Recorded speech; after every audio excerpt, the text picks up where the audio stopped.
Bonsoir à tous, merci de nous rejoindre dans l'info continue ce mercredi 3 décembre 2025. 2026, si loin, si proche, législative 2026, si rude et si facile, si complexe, tellement remplie d'engagement, d'enseignement et de questionnement. Comment relever le défi des 20% dans chacune des circonscriptions électorales? Comment réitérer l'exploit de 2023 et aller même au-delà de ses propres performances? Comment faire l'unanimité autour de soi et de son parti pour s'assurer la victoire au lendemain du 11 janvier prochain? Comment étendre son hégémonie sur le terrain politique avec l'opposition qui n'entend pas jouer le rôle des figurants sur les listes? Que dire des fiefs reconnus traditionnellement comme la chasse gardée des partis de l'opposition? Autant de questions dont les réponses bien étudiées permettront aux partis de la mouvance de maintenir le cap et de témoigner de leur casquette de partis ayant d'ancrage national. On élabore ce soir autour de ces différents aspects qui constituent des enjeux pour ces élections qui nous attendent en 2026, notamment les élections législatives. Nous sommes en plateau avec Romuald Ronhui, il est journaliste. Romuald, bonsoir. Bonsoir Wahab Alikpara, bonsoir aux amis téléspectateurs de Canal 3 Bénin. Vous êtes en face d'un autre confrère, analyste politique également, Moïse Novignon, bonsoir. Bonsoir Wahab Alikpara, bonsoir Romuald Ronhui, bonsoir aux téléspectateurs. Merci pour votre disponibilité. Romuald, comment vous voyez, je dirais, la compétition de 2026, notamment les législatives? On a 5 partis en compétition. Oui, cela révèle tout de même la beauté de ce que nous aurons comme compétition le 11 janvier 2026, parce que les législatives, nous sommes en train de parler quand même de ce scrutin-là qui va permettre le renouvellement de la législature de l'Assemblée nationale. Parce que n'oubliez pas que l'Assemblée nationale, c'est le cadre par excellence de haut lieu donc, de la politique béninoise. Et donc, il est important de s'y attarder parce qu'on est en train de parler de la 10e législature. C'est beaucoup et la qualité des débats, c'est à l'issue donc de ce scrutin-là. Et quand nous avons des partis politiques, 5 partis politiques au total, nous avons 2 de l'opposition, 3 donc de la mouvance présidentielle, ce sera une rude bataille et cela dénote bien évidemment de ce que nous, en tant qu'acteurs des médias, nous aimons. Donc d'abord la bataille dans les rues, dans les maisons et également la bataille dans les urnes. D'accord. Alors, ces partis prétendent au renouvellement du Parlement en 2026. Comment vous voyez, je dirais, la compétition? Comment vous voyez ce schéma-là se dessiner à votre niveau? Pour la démocratie d'abord, c'est une bonne chose qu'il puisse avoir la pluralité et la multiplicité de choix pour les électeurs et les citoyens.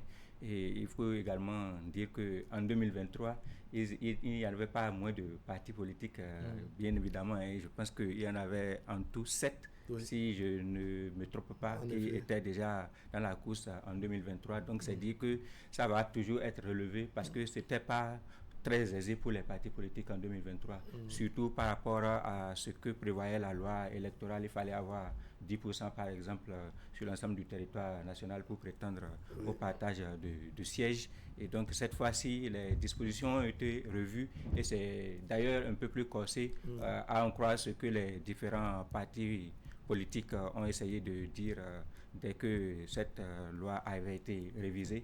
Donc le challenge va être très relevé, mais quand c'est comme cela, et je suis d'accord avec Romuald, que quand c'est comme cela, ça, nous, on affectionne en tant qu'acteurs des médias, on a suffisamment de débats, on a suffisamment de propositions, surtout de la part des écuries, et donc ça facilite la possibilité d'opiner, de débattre sur qu'est-ce que les uns et les autres sont en train de proposer, est-ce que c'est viable, est-ce que c'est acceptable. Les compatriotes également, les électeurs surtout, également, je pense qu'ils en raffolent parce que ça leur permet bien évidemment d'avoir... Et c'est pour bientôt, n'est-ce pas? Alors, je vais vous adresser la question frontalement comme ça. Les législatives de 2000, la mouvance, ou pour ne pas dire les partis de la mouvance, peuvent-ils vraiment maintenir le cap selon vous? En fait, quand vous parlez de maintenir le cap, cela voudra signifier que est-ce que antérieurement, au regard donc des performances antérieures, ces partis de la mouvance peuvent toujours donc être ceux-là qui portent le peloton ou du moins portent le flambeau. Oui, on pourrait dire que, parce que jusque-là, le parti UPR reste et demeure la première force politique au regard des résultats obtenus. Vous voyez, et n'oubliez pas qu'aujourd'hui, véritablement, le parti Bloc républicain, même si c'est des partis qui se réclament de la majorité présidentielle, ce serait tout de même une bataille. Oui. Même les jumeaux se battent entre eux pour des questions qui relèvent de chacun. Donc, on pourrait espérer que véritablement chacun s'est quand même préparé et pour pouvoir quand même avoir des performances des plus reluisantes. N'oubliez pas que le Bloc républicain, ces dernières années, s'est tellement tiré leçon d'un certain nombre d'insuffisances, d'un certain nombre de maladresses, d'un certain nombre de stratégies non abouties, et donc voudrait véritablement maintenir le cap dans ses fiefs traditionnels, arriver à pouvoir titiller ou du moins défier l'Union progressiste, le renouveau. Oui. Mais n'oubliez pas que les démocrates qui a fait l'aventure en 2023 voudraient justement, puisque les acteurs se le disent et se le proclament, parti du peuple, voudrait bien avoir plus que 28 députés auparavant, même si aujourd'hui les défis ne sont plus les mêmes, même si aujourd'hui ce n'est plus facile d'avoir peut-être les 28 députés, comme l'a rappelé d'ailleurs Moïse tout à l'heure, que il y a des règles qui sont établies. Il faut devoir avoir, au-delà du seuil national, il faut avoir un seuil par circonscription électorale pour pouvoir participer à l'attribution des sièges. Oui, voilà. Les partis de la mouvance se disent les plus grands partis du pays, notamment Union progressiste, le renouveau. Quand on fait le décompte pour le compte des élections de 2023, je crois l'UP, le renouveau, vient avec 53 députés, le Bloc républicain avec 28. On ira d'abord avec, je dirais, l'Union progressiste, le renouveau, revenir avec, 53 députés pour 2026, ça veut dire qu'ils ont maintenu le cap, encore qu'il faut travailler, n'est-ce pas, à aller au-delà. Est-ce que vous voyez, par exemple, l'Union progressiste, le renouveau, parvenir à ce niveau avec les réalités actuelles qui ne sont pas forcément celles de 2023? Il ne s'agira surtout pas de maintenir le cap, il s'agira de dépasser d'aller au-delà. Justement, au regard des réalités d'abord législatives, des réalités légales, et il y a déjà contrainte, il y a déjà obligation de faire mieux que la dernière fois, parce qu'au plan national, la dernière fois pour l'UPR qui a pu obtenir 53 sièges, vous le rappeliez tout à l'heure, c'était 37,56% au plan national. Et donc je pense que cette fois-ci, si le parti se limite à cette performance, je pense que il ne va pas pouvoir réussir à maintenir, voire dépasser le cap. Donc ce qu'il faudra faire pour les partis politiques, c'est surtout déjà au regard des enjeux, bien sûr, au regard des réalités de 2026 qui ne sont pas forcément les réalités de 2023. Il va falloir effectivement faire davantage. Et la configuration peut peut-être laisser penser que le parti peut faire mieux. Au regard des... Vous voyez, la dernière fois, c'était déjà l'UPR, ce n'était pas déjà un petit parti politique, avec l'UP d'abord, avec l'apport de R venant du PRD. Cette fois-ci, il y a les partis politiques comme le Rassemblement national, par exemple, qui sont allés. Il y a également les accords qui sont... C'est vrai que c'est chaque parti individuellement pris d'abord, mais je pense que les accords, tout ça va pouvoir déterminer le score, le résultat en fin de compte. Donc, les partis vont batailler individuellement sur le terrain, mais au regard de ce que la loi prévoit et des contraintes imposées par cette disposition-là, il y a également que en mouillant le maillot de chacun de son côté, on va également regarder dans les autres paniers pour voir qu'est-ce qu'eux ils sont en mesure d'apporter. Donc je pense qu'ils ont beaucoup d'arguments à faire valoir pour pouvoir effectivement aller prétendre à mieux cette fois-ci. Maintenant, vous allez parler des autres partis tout justement, à l'heure. Voilà, les autres partis tout à l'heure. Je vais écouter Romiad, je dirais, sur la capacité du parti Union progressiste, le renouveau, à maintenir le cap, parce qu'on a fait le décompte tout à l'heure. Ils s'en sont sortis avec 53 députés pour 2023. Les réalités ne sont plus les mêmes. Il y a d'autres paramètres qui se sont ajoutés. Est-ce que vous les voyez encore une fois réitérer cet exploit? Pour moi, le plus important d'abord, c'est de maintenir peut-être le cap. Parce que, maintenir le cap, c'est toujours bien bien de démontrer que on a su quand même maintenir, même si on n'a pas pu peut-être aller au-delà. Parce que quand on est venu premier, le plus difficile, c'est de se maintenir. C'est de se maintenir. Exactement. Parce que, n'oubliez pas, il y a quand même quelques soubresauts. Il faut quand même, quand vous voyez le paysage politique béninois actuellement, vous voyez quand même que l'Union progressiste, le Renouveau, c'est l'un des partis politiques les plus structurés. Et en termes de maillage sur le territoire national, c'est un parti qui a su faire le maillage de telle sorte que vous avez donc des unités, même jusque dans les villages, il y a des cellules, il y a donc dans les arrondissements, il y a des unités qui se forment, vous voyez, et donc il y a quand même une structuration de la part, en fait, qui se constate au niveau de ce parti politique, et il y a des stratégies qui sont mises en place. Donc, n'oublions pas, c'est un atout aujourd'hui pour le parti politique. Mais l'autre chose, il ne faut pas, Moïse me fait justement cette transition en parlant du R. Oui. N'oubliez pas qu'il y a bon nombre de membres justement de ce R-là qui ne sont pas positionnés. Qu'est-ce qu'on fait de la gestion des frustrations de ce niveau-là? Parce que pour que cela ne soit pas un revers, pour que cela ne soit pas justement une emprise négative sur les performances. Parce qu'il faut bien gérer tout ceci pour pouvoir quand même d'abord se maintenir et puis après peut-être aller à apporter des virgules sur les chiffres qu'on avait eu par le passé. Moi, je n'ai peut-être pas de doute sur le seuil national de 10% que pourrait avoir l'Union progressiste sur le renouveau. D'accord? Mais en termes, même si vous êtes en accord de gouvernance, il faut que vous ayez d'abord les 10%. Les 10% avant que l'accord n'ait une certaine validité. Voilà, parce que quand je suis en accord de gouvernance avec INS et qu'il n'arrive pas à avoir les 10% au plan national, ça pose problème, véritablement. D'accord. Oui, je vous sens vouloir ajouter quelque chose concernant les autres formations politiques. On a le Bloc républicain, on a Mouel Bénin qui est également en compétition cette fois-ci, toujours dans le camp de la mouvance. Justement, j'allais l'étendre justement par rapport aux 10% qu'il faut que chaque formation politique, même dans les conditions d'accord de gouvernance, puisse se remplir pour pouvoir prétendre au siège. Et donc, je voyais également que le BR, et même si ça c'est les partis qui se réclament de la mouvance au pouvoir, mais avec les partis comme le parti Les Démocrates et tout ce qui s'est passé durant les différents processus pour remplir les formalités pour pouvoir prendre part aux différentes élections qui sont en train de s'annoncer pour 2026 là. Avec tout ce qui s'est passé, il ne faut pas s'attendre à ce que le parti Les Démocrates veuille faire piètre figure également. C'est-à-dire que c'est un parti qui est, de par sa situation actuelle, condamné à se surpasser et à faire mieux que toutes les autres formations politiques. Et donc, sur cette base-là, c'est vrai qu'on a vu des frictions, on peut se dire qu'il y a peut-être des incompréhensions en interne, mais celui qui a le dos au mur, c'est comme l'autre proverbe, quand vous savez que vous êtes en danger, vous n'êtes plus en danger. Donc, il faudra compter également avec ces réalités-là, et je pense que c'est dans ce sens que Romuald faisait observer tout à l'heure, que ça va être âprement disputé sur le terrain, malgré les structurations.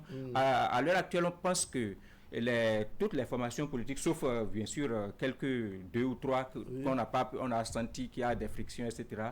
Toutes les formations politiques semblent avoir obtenu une certaine maîtrise du terrain dans leur fonctionnement par rapport à ce que nous avons pu observer. D'accord. Alors, on maintient le cap comment quand on est, par exemple, en accord parlementaire avec le parti Foscori pour un Bénin émergent, par exemple, qui est un parti de l'opposition. Ça veut dire que, bon, à un moment donné, on finira, certes, par se compléter, mais par se partager aussi des sièges à des moments donnés. Comment on arrive vraiment à maintenir ce cap-là? Bon, de toute façon, on n'a pas le même discours.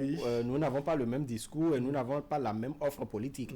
Parce qu'en réalité, chacun se bat sur le terrain pour avoir des suffrages. Et puis après, quand il s'agira de bénéficier de cette ouverture de la loi, oui, je pourrais peut-être dans des difficultés dans certaines circonscriptions électorales ou peut-être l'autre parti ou la Foscori pour un MNE émergent, puisque c'est l'illustration que vous avez prise. Et donc, peut-être que dans ce fief-là ou dans cette circonscription électorale, la FCBE quand même peut m'appuyer parce que je n'ai pas pu engranger bon nombre, mais je l'ai quand même au plan national et cela me permet avec la performance que j'ai dans cette circonscription de participer à l'attribution des sièges. Vous comprenez? Et donc cela, on pourrait dire, comme l'a dit le chef de la majorité, ce ne sont que des intentions de rester ensemble après. Et donc chacun profite de l'autre en attendant l'attribution des sièges. Vous comprenez? Donc moi j'estime que ce n'est pas le même projet politique qu'on a, ce n'est pas le même discours qu'on tiendra, seulement que la loi nous permet, lorsque nous avons des difficultés, de se reposer l'un sur l'autre. D'accord. Oui, on va en accord parlementaire avec le parti FCBE, par exemple, alors qu'on cherche à maintenir le cap. Si on arrivait, n'est-ce pas, à faire cet accord qui est déjà d'ailleurs fait, n'est-ce pas, comment on se partage ces sièges? Ça veut dire que, à des moments donnés, il faudrait permettre aussi à FCBE de se mettre à côté de soi. Ça fait des sièges en moins pour les partis de la mouvance. Je pense que c'est d'abord les performances à l'intérieur de chaque formation politique. Oui. C'est-à-dire que tout à l'heure, et Romuald le rappelait, il faut forcément, pour la formation politique individuellement prise d'abord de remplir les conditions de 10% d'abord avant de prétendre au partage du siège par la suite. On se dit que quand FCBE, n'est-ce pas, finit par avoir des élus à l'Assemblée nationale, ça fait des places en moins pour le bloc républicain et l'Union progressiste, le renouveau. Si le parti Les Démocrates arrive également avec les réalités des 20% à avoir des députés à l'Assemblée nationale, ça fait des places en moins également pour les partis de la mouvance. Justement, ça fait tiennent à maintenir le Cela fait des places en moins, mais je pense que ça remplit pleinement la volonté du législateur de pouvoir maintenir une pluralité malgré les divergences. Vous voyez, c'est pas les mêmes offres comme le rappelait tout à l'heure mon confrère. Et chaque parti est allé avec ses arguments, avec ses projets, mais on a la possibilité quand même, pour l'intérêt supérieur de la nation, de pouvoir à un moment donné se donner la main.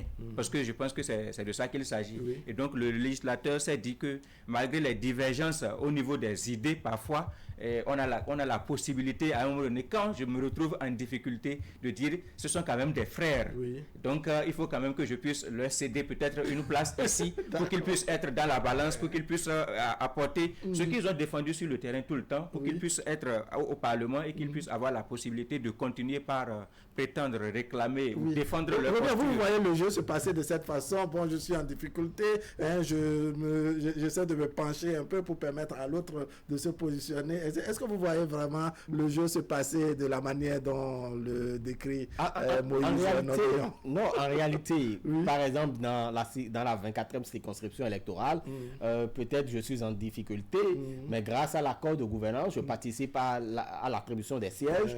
Si nous sommes en difficulté, nous avons signé un accord, si nous sommes en difficulté. Si nous sommes en difficulté, sachez que les autres partis qui ont eu de meilleures performances, donc vous éjetteront de l'attribution des sièges.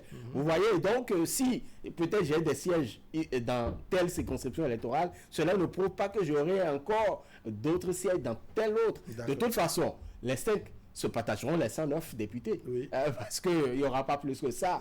Et donc, vous pouvez, comme on le dit, on peut perdre ici et gagner de l'autre côté. Pourvu que vous ayez d'abord les 20% avec l'accord de gouvernance, les 20% dans chaque circonscription électorale. Et donc, c'est le plus important.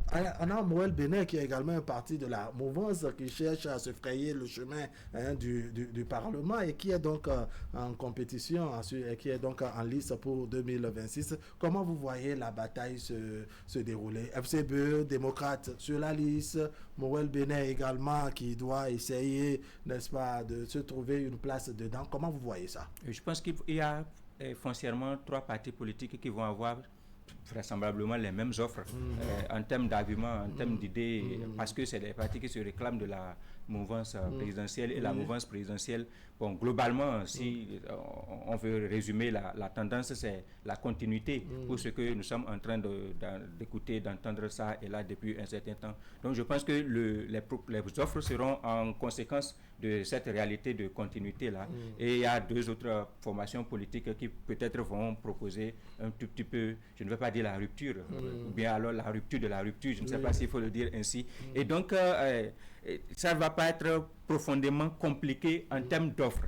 Si on veut analyser la situation par rapport à cette situation, à cette réalité-là. Par contre, ça peut être compliqué en termes de poids par rapport au positionnement, aux acteurs positionnés, surtout que ce sont des élections de proximité, ce sont des acteurs de terrain qui sont à l'intérieur des communautés. Donc, il va falloir peut-être que les poids par rapport aux acteurs positionnés puissent permettre de trancher en fin de compte, parce que si nous sommes tous les moutons se promènent ensemble mais n'ont pas les mêmes valeurs. Donc si nous sommes tous de la mouvance présidentielle, que nous avons les mêmes arguments, peut-être pas forcément partout et en toutes circonstances, mais que nos arguments sont vraisemblablement ou bien proches d'une manière ou d'une autre, il va falloir maintenant aller peser sur le poids des acteurs individuels qui sont sur ces listes-là. Donc il faut peut-être voir par rapport aux personnalités proposées sur les différentes listes, surtout sur la liste des Moël Bénin par exemple, si ces personnalités-là peuvent faire le poids dans les circonscriptions électorales par rapport aux acteurs, la réplique aux autres. Oui, c'est vrai, cette fois-ci nous allons aux élections législatives. Maintenant, les partis de la mouvance, il ne s'agit pas de l'élection présidentielle. Quel est le narratif qu'on aura à utiliser quand on sait, par exemple, que les députés, ce n'est pas eux qui construisent les routes, ce n'est pas eux qui construisent les hôpitaux, même s'ils ont la capacité d'accompagner, je dirais, techniquement, le gouvernant à faire ces genres de manœuvres. On se dit, quel est le narratif qu'on va utiliser? Parce que cette fois-ci, on se bat pour soi-même d'abord, on ne se bat pas d'abord pour le président, ce n'est pas l'élection présidentielle. Tout à fait. C'est pourquoi le registre ou le vocable continuité n'aura pas sa place. Parce qu'en réalité, vous êtes de la mouvance, vous êtes tous donc des partis politiques qui se réclament de la mouvance. Mais là, on est en train de parler de législature, on est en train de parler de ceux-là qui quand même élaborent des textes de loi, les votes, mettent à la disposition, contrôlent l'action du gouvernement. Et donc, vous n'allez pas vous mettre à dire non, la continuité. Peut-être ceux qui étaient au Parlement, peut-être que c'est ce que les gens veulent entendre. Peut-être que c'est ce que les gens veulent entendre quand on dit continuité. Ça multiplie les chances de ceux qui viennent parler de la continuité. Non, d'abord, ce serait l'occasion pour l'Union progressiste et le renouveau, pour le bien, de pouvoir justifier un certain nombre de choix faits lors de la législature passée. D'accord. Parce qu'en réalité, il y a des lois, Parlement pour le compte de la mouvance. Pour le compte de la mouvance. D'accord. Ils ont fait des choix. Il faut pouvoir les expliquer, parce que n'oubliez pas que leurs adversaires politiques vont surfer sur les insuffisances notées dans l'élaboration et dans l'adoption d'un certain nombre de lois. Par exemple, la loi sur telle, nous n'avons pas voté pour parce qu'il y a eu telle. Alors que ceux de la mouvance, puisqu'ils ont été auteurs de propositions de loi, ils ont soutenu les projets de loi, et donc ils devront pouvoir quand même expliquer le moment. Ce serait entre le moment de reddition de comptes et également proposer des initiatives et des perspectives. Est-ce que vous voyez par exemple les partis de la mouvance, rapidement, les partis de la mouvance, je dirais, est-ce que vous les voyez se voir évaluer sur le terrain à travers leur bilan, le bilan du Parlement? Il n'y a pas que les partis de la mouvance qui vont se voir évaluer à travers leur bilan. Je prends une formation politique comme les démocrates, par exemple, également ont un bilan à défendre. En 2023, pour pouvoir prendre les 28 sièges qu'ils ont jusqu'à présent, c'est des arguments qu'ils ont dû avancer.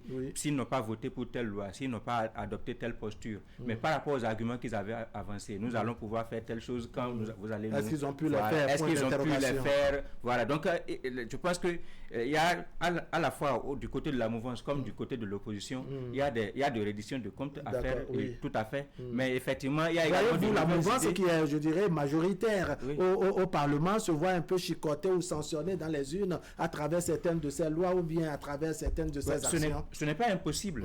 C'est pourquoi tout à l'heure, j'ai peut-être dit vaguement, globalement, je vais parler de continuité. Ça ne va pas manquer, même si ça ne va pas être vraiment l'argument qui va peser dans la balance pour les législatives, mais ça ne va pas manquer de venir. Parce que si on parle de reddition de comptes, évidemment, c'est par rapport à tout ce qui est fait jusque-là. Et donc, est-ce que vous voulez continuer dans cette lancée ou bien est-ce que vous voulez rompre avec cette façon de faire-là? Est-ce que vous avez autre chose à proposer? Est-ce que les gens vont pouvoir dire nous sommes satisfaits par rapport à ce que vous avez fait jusque-là? Est-ce que nous ne sommes pas satisfaits? Ça va être très, très délicat. Parfois, on peut dire on n'est pas satisfait, mais on vous donne encore une autre chance. Alors, il sera difficile de trancher, il sera difficile de tabler ici. Je pense que les acteurs sont suffisamment peut-être en capacité et outillés pour aller convaincre les électeurs, parce que c'est de ça qu'il s'agit.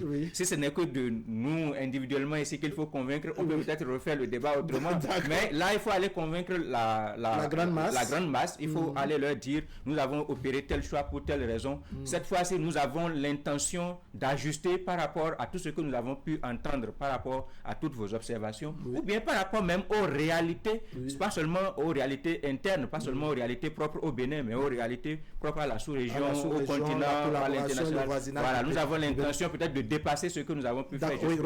Oui, par rapport au parti Moël Bénin, Moël Bénin n'a pas à justifier de quelque chose, mais Moël Bénin pourrait dire, voilà, n'a pas à justifier par rapport au Parlement, parce qu'il n'a pas d'élu au Parlement. Et donc, Moël Bénin pourrait dire, par rapport à telle loi, nous pensons qu'on pourrait améliorer, on pourrait faire telle chose, on pourrait faire telle chose. Ou proposer carrément, parce que si vous devez vous attarder sur ce que les adversaires politiques ont fait, finalement, vous faites la publicité pour vous-même la question que vous nous apportez finalement. Exactement. Et donc, je crois que Moël Bénin, au regard d'abord des positionnements, parce que n'oubliez pas, c'est vrai que on vote pour le parti, puisque l'ancrage national est important, et donc on vote pour le parti, mais la proximité, quels sont ces hommes et femmes qui ont été positionnés, qu'est-ce qu'ils valent, vous comprenez? Et l'autre chose également, n'oubliez pas, le narratif dépend également de la cible devant laquelle on est, parce que, attendez, vous ne pouvez pas rassembler des personnes qui n'en savent pas grand-chose de ce qui a été fait pendant la législature passée et leur parler de telle autre chose. Quand je me retrouve devant des étudiants, par exemple, ou devant des jeunes, je dois pouvoir parler de la loi du code du numérique, parce que ils sont concernés. Bien évidemment. Et donc, le narratif, sur l'embauche. Exactement. Le narratif dépend de la cible. Et non seulement ça, n'oubliez pas, ne soyons pas naïfs, il y aura toujours des personnes qui iront dire donc à nos compatriotes que oui, si vous votez pour moi, vous voyez telle route là, ça n'a pas on va accélérer ça. La route passera. Je vais amener de l'eau, je vais apporter de l'eau potable ici et tout ça. Vous comprenez? Parce que cette frange de la population ne sait plus que cela relève peut-être de l'exécutif. Peut-être, vous comprenez? Et donc ça dépend. On a reçu pendant longtemps à Bernay également certaines, je dirais, de nos parents dans certaines contrées du pays. Et ça va continuer. Alors, il y a de ces fiefs qui sont reconnus comme des fiefs traditionnels, et donc la chasse gardée des partis de l'opposition. Et puisque la campagne se fera sur l'ensemble du territoire national, pour ne pas dire dans chacune des circonscriptions électorales, la mouvance fera également un tour dans ces fiefs dits traditionnels et gardés par l'opposition. Comment vous voyez les choses se dérouler? Je pense que la bataille va être très rude cette fois-ci. À ce niveau également. Et qu'il va être très très compliqué de tabler d'avance sur la possibilité pour certaines formations politiques, y compris même pour des formations politiques de la mouvance, de conserver l'ensemble de leur hégémonie un peu partout. Parce que il y a d'abord par rapport au positionnement. Vous allez voir que même si ce n'est pas avec un pourcentage très élevé, il y a quand même beaucoup de renouvellement. Il y a beaucoup de nouveaux visages sur l'ensemble des listes par rapport au positionnement des candidats. Il y a des endroits où on veut des explications. Pourquoi tel n'est pas reconduit, pourquoi tel est absent. Il y a des mastodontes qui avaient l'habitude d'apparaître à chaque fois sur les listes pour les formations politiques. Maintenant, on a dit cette fois-ci stop. Voilà, qui ne sont pas sur les listes. Et donc, c'est de nouveaux visages. Et donc, par rapport à la question de la tradition pour maintenir peut-être la flamme d'un parti par rapport à un autre parti dans certaines circonscriptions électorales, il va falloir faire les preuves, il va falloir démontrer, il va falloir prouver qu'effectivement on n'est pas venu à maintenir une certaine capacité à contrôler l'électorat dans cette circonscription pour son compte et que les autres formations politiques n'ont pas eu le temps, à partir de tout ce qui s'est passé, des réalités actuelles, d'aller débaucher, d'aller prendre de bons éléments. Vous allez voir par exemple quand on prend un parti comme le Parti Les Démocrates en 2023 dans la 16e circonscription électorale a pu contrôler quand même l'électorat à son avantage. Mais quand vous regardez les départs de ces dernières semaines de l'intérieur de cette formation politique-là, c'est-à-dire de certaines figures qui sont déjà au Parlement et qui sont allées sur les listes pour le compte de la mouvance, enfin, pour le compte de l'UPR et du BR proche de la mouvance présidentielle, vous voyez que ça, la donne peut légèrement changer. Voilà, donc peut changer. Oui, donc, alors, il je va vous être écoute sur la question des fiefs qui sont ceux de l'opposition à proprement parler. Il y a de ces régions qu'on connaît que ce sont les chasses gardées de l'opposition. Voilà que la mouvance aura à aller pêcher également dans ces milieux-là. Ça se passera comment selon vous? Ah bon, je crois qu'il faut pouvoir débourser énormément d'énergie dans ces localités-là parce que et il ne faut pas également dire que les localités ou du moins les contrées qui sont peut-être partagées entre l'opposition et la mouvance, qu'on les délaisse. Non, mais il faut pouvoir avoir de l'énergie à débousser, énormément de choses à débousser au niveau de ces circonscriptions ou de ces localités-là. Il est important de savoir véritablement le discours à tenir. Parce que parfois, quand c'est une localité gardée par l'opposition, par exemple, on connaît déjà les éléments de langage. Et quand vous venez, je crois que la défensive est là. Oui. Et pour pouvoir aller à la défensive, il faut bien choisir ses mots. Et il faut choisir bien les personnes qui devront aller. Et il faut également que ces personnes quand même soient proches de la population. Ouais. Parce que si vous débarquez, on vous a jamais vu, ou bien on vous a vu en 2023 et tout ça, et vous revenez dans ces localités-là, je crois que ce serait difficile pour pouvoir quand même titiller les suffrages de il y a du boulot pour les différents partis en compétition. Oui, il y a du boulot, véritablement. Je crois que de toute façon, c'est une chose qui n'est pas si nouvelle, même si certaines règles sont nouvelles. Allez, deux mots pour conclure, le temps est passé, Moïse Novidian. Je pense que la fête sera belle pour ce qui concerne les élections législatives parce que ça va être véritablement rude. Beaucoup de partis sont en lice à ce niveau essentiellement et donc ça va être une très bonne chose pour la démocratie béninoise et pour nos compatriotes d'avoir la possibilité de s'exprimer beaucoup. Moïse Novidian, merci beaucoup. Romia Domouvier, merci beaucoup. On va se retrouver demain pour partager avec vous le reste de l'actualité. Allez, portez-vous bien.